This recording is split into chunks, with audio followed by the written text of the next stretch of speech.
इस फिल्म में हम देखेंगे कि कैसे एक प्यासी लड़की अपने भाई को अपने साथ सोने के लिए सेड्यूस करती है और इस लड़की ने अपने भाई से एक राज भी छुपाया होता है। और ये राज क्या होता है हम इस वीडियो में देखेंगे। इस मूवी का नाम है नताशा और इसे IMDb पर रेटिंग मिली है 6.1।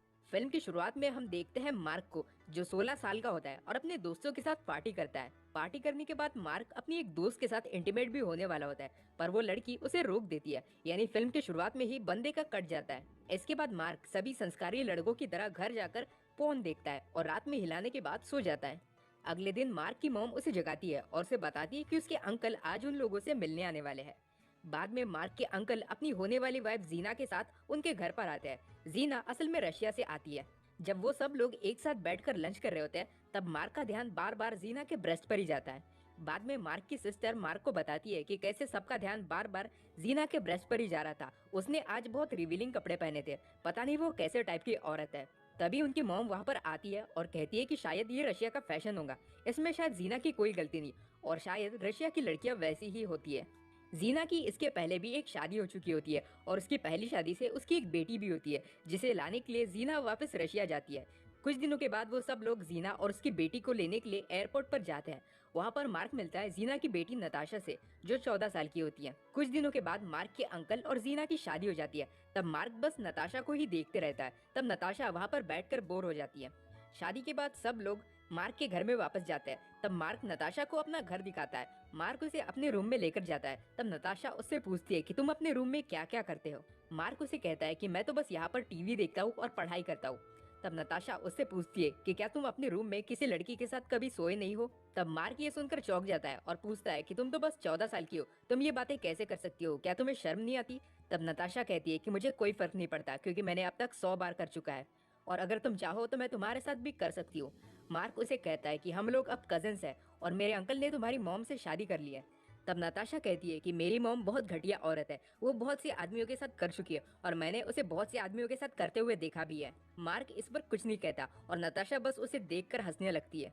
कुछ दिनों के बाद मार्क की मॉम उसे कहती है कि तुम्हें नताशा का ध्यान रखना होगा। वो इस देश में पहली बार आई है और यहीं पर अपनी पूरी जिंदगी बिताने वाली है। यहाँ पर उसका कोई दोस्त भी नहीं है, इसलिए तुम उसके साथ टाइम स्पेंड करो और वैसे भी वो तुम्हारी कजन है। अगले दिन मार्क नताशा के घर पर जाता है, जहाँ पर जीना उसे बैठने के लिए कहती है और उसके साथ बातें करती है और उसे बताती है कि नताशा बहुत अलग लड़की है, वो हमेशा अकेले रहती है, इसलिए अगर नताशा उसे गुस्सा हो जाए तो मार्क को बुरा नहीं मानना चाहिए। इसके बाद जीना नताशा को बुलाती है और उनके बीच किसी बात का झगड़ा चल रहा होता है, इसलिए नताशा गुस्से में वहाँ से चली जाती है। तब मार्क भी उसके पीछे जाता है।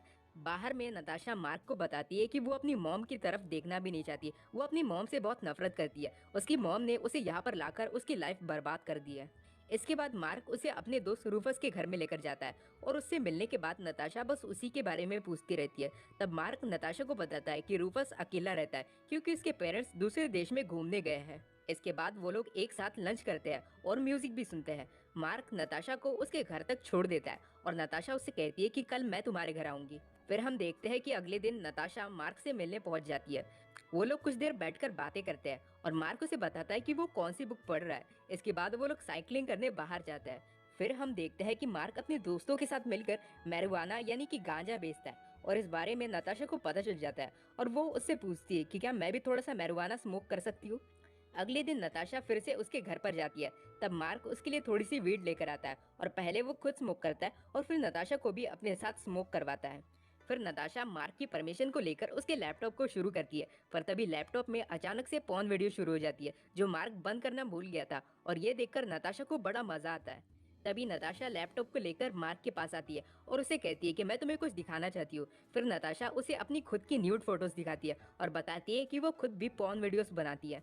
नताशा उसे पूछती है कि क्या तुम मेरे साथ करना चाहते हो, और मार्क के जवाब देने से पहले ही नताशा अपनी ब्रा उतार देती है और फिर मार्क के सामने अपनी अंडरवेयर में खड़ी हो जाती है और कुछ देर बाद वो अपनी अंडरवेयर को भी निकाल देती है।